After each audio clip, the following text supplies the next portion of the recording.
Woodrow Wilson was originally a political science teacher, and his lecture delivery matched his stilted writing. But Wilson labored to overcome the professional style. His earlier writing was about orators and their oratory. He founded the Debating Society at Princeton and added debate coaching to his teaching. He declaimed in the woods. He set out to defeat his natural inclinations to aloofness and reserve.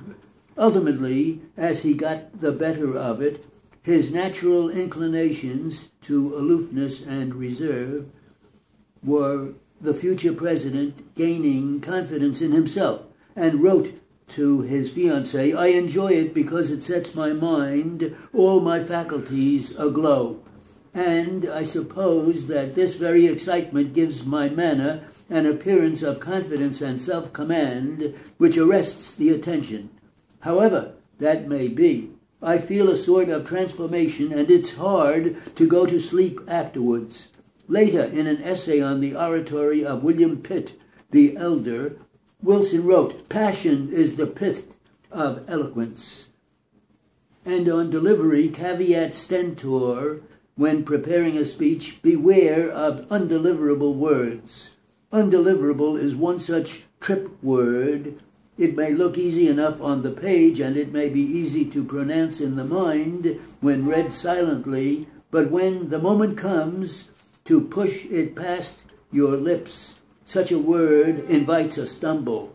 And if you practice a trip word out loud and put a check mark over it in your text, you will be all the more sure to stumble. As a young speechwriter, I drafted remarks for New York City's official greeter, whose assignment was to welcome Syngman Rhee of South Korea. I referred to the visiting president's indomitable will. The greeter, a bumbling former ambassador, knew he would say something like indomitable and asked for a synonym. When I gave him indefatigable, he fired me on the spot. Somebody else had to slip him steadfast. In retrospect, I now see I was intransigent. That's my penance. In reading this aloud, I will surely stumble over intransigent, embrace the thin word, eschew the fat. Beware, too, of words that may vaguely trouble your listeners. A moment ago, I quoted Wilson saying, "Passion is the pith of eloquence." I know what pith means, nub, core, quintessence, and so do you, but I would never stand in front of an audience and say pith. It sounds like a vulgar word being spoken with a lisp.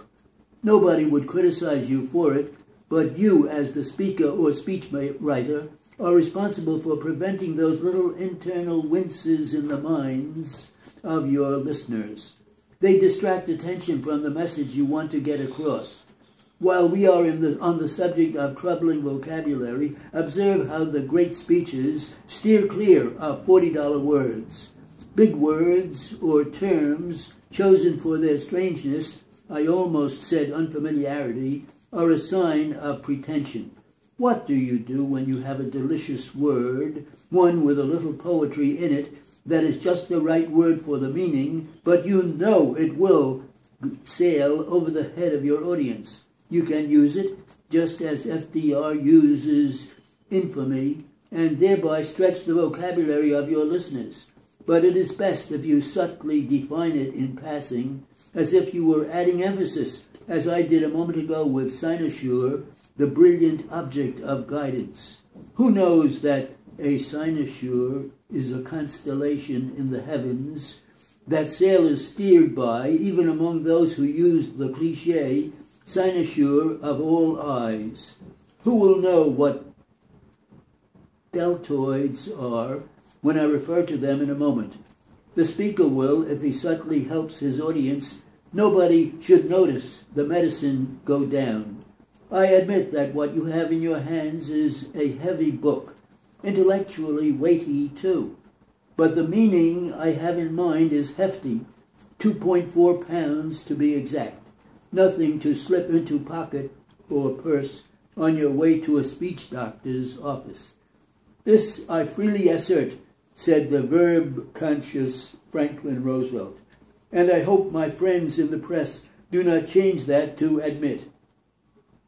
The weight of this book is a boon to both mental and physical health. I once received a thick anthology from Sidney Perelman, the great humorist.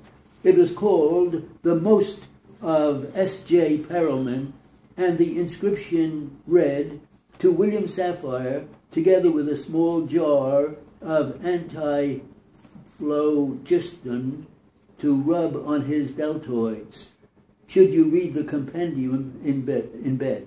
That sent me to the dictionary. The deltoids are the book-holding muscles of the shoulder, and anti-phlogiston was the name of a soothing ointment that was beaten out by Ben Gay. I picked up Perelman's big book. Now and then, lifting it gives me a lift, as I hope this volume will do for you. It would have been lighter but for the stream of speeches brought in by my chief of research, Jeffrey McCain, and my editorial aide, Anne Elise Rubin. Thanks, too, to Gene Smith of the Library of Congress, and to Professor Janet Carroll for hard-to-find speeches by women, and to Gerald Howard and Emma Lewis from W.W. Norton, the intrepid publishers. We have just saved a page of acknowledgments. Boy, he's a good writer. Sapphire.